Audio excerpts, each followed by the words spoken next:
कपड़े धोने वाली बहू। शादी के पहले से ही विभा को कपड़े धोने का बड़ा शौक था।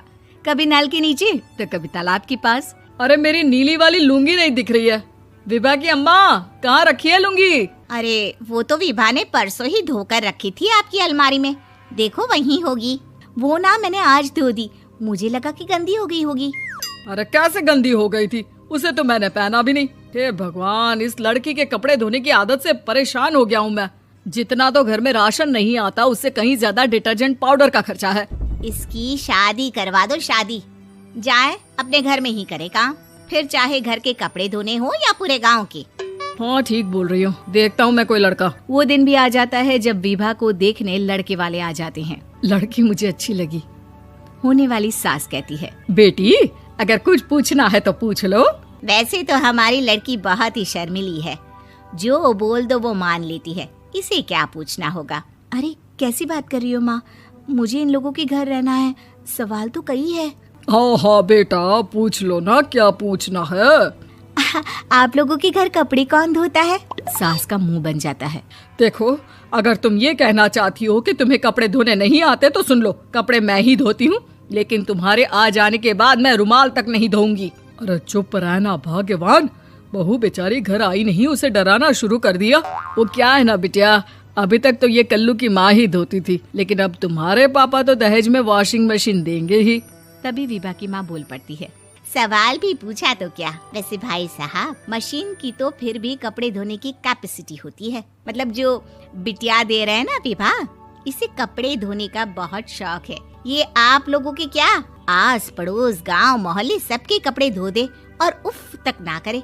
बाहर देखा नहीं आपने कितने कपड़े सूख रहे हैं? सब हमारी बिटिया ने ही तो धोए हैं। बस भी करो ना माँ, शर्म आ रही इतनी तारीफ सुनकर।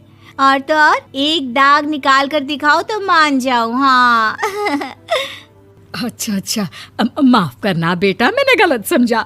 हमें तो रिश्ता बहुत पसंद है। और ऐसे जुड़ जाता है रिश्ता कपड़े धोने का शौक रखने वाली विभा का। उसकी शादी हो जाती है कोयला फैक्ट्री में काम करने वाले कल्लू के साथ। शादी के बाद अचानक विभा चिल्लाती हुई सास के पास आती है। सासू माँ, अरे सासू माँ कहाँ है आप?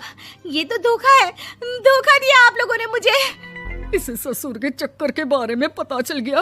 अरे तो उसमें तुझे क्यों धोखा मिला है? अरे नल में पानी नहीं आता, कपड़े कैसे कब धुलेंगे? अच्छा, तू पानी नहीं आ रहा उसकी बात कर रही है। तो आपने क्या सोचा? कुछ नहीं। अच्छा, तेरी माँ ने कहा था कि कपड़े धोने का शौक है तुझे, याद आया मुझे। शौक बोलकर कपड़े धोने वाले मेरे जुनून को कम ना आके सासू माँ, कपड़ा धोना मेरा गुरूर है। तभी पति भी वहाँ आ जाता है। अभी मैंने इसे सनी देओल की फिल्म दिखाई है, उसी के डायलॉग मार रही है माँ। अच्छा सुन, साफ बता रही हूँ, पानी सुबह 4 से 6 और शाम को 10 से 12 आता है, समझी? विभा टाइमिंग सुनकर हैरान हो जाती है। ये क्या भूतों का मोहल्ला है? सुबह 4 बजे उठकर कौन कपड़े धोता है? 4 बजे टंकी में पानी जाता है, फिर सारा दिन धोना ना, किसने मना किया? अरे कैसी बात कर रही हैं? 200 लीटर की टंकी में कितने कपड़े धो लूंगी मैं? सुबह ही उठ जाऊंगी मैं। अब क्या था, विभा सुबह 4 से लेकर रात के 12 बजे तक कपड़े ही धोती रहती। एक रोज सास पड़ोस से निकलकर कहीं जा रही होती है कि साथ वाली कहती है, हाँ कल्लू की माँ, जरा ये बताओ कि 2 साड़ी है, 2 ब्लाउज और एक पेटीकोट और एक नाड़े वाला लंबा कच्छा। हाँ तो? अरे तो क्या, कितना लोगी धुलाई ये बताओ। धोबन दिख रहे हैं हम क्या? हमारे पति सरकारी नौकरी से अभी रिटायर हुए हैं और बेटा सुपरवाइजर है कोयला फैक्ट्री में। धोबन समझ रखा है हमें। हाय रे कल्लू की अम्मा, माफ कर दो, वो तो मोहल्ले में यही सब बता रहे थे कि तुमने बहू को कपड़ा धुलवाने के काम में लगा दिया है। सास को पड़ोसन की बात सुनकर गुस्सा आ जाता है। वो घर पहुंचती है जहां घर के बाहर ही इतने सारे कपड़े सूख रहे होते हैं जितने कि किसी धोबन के घर पर। अरे ओ कल्लू की दुल्हन, बाहर निकल।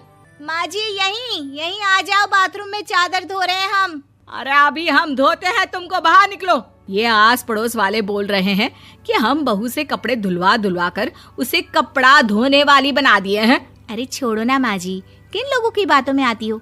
आस पास के लोगों का तो काम ही होता है कि वो किसी तरह सास बहू को लड़ा दे। बहू सारे घर के कपड़े धोती है, ये क्या कम है? बोलिए। सास को भी लग जाता है कि वो बहू का ये सनकीपन नहीं छुड़वा सकती, इससे अच्छा है कि खुद ही चुप हो जाए।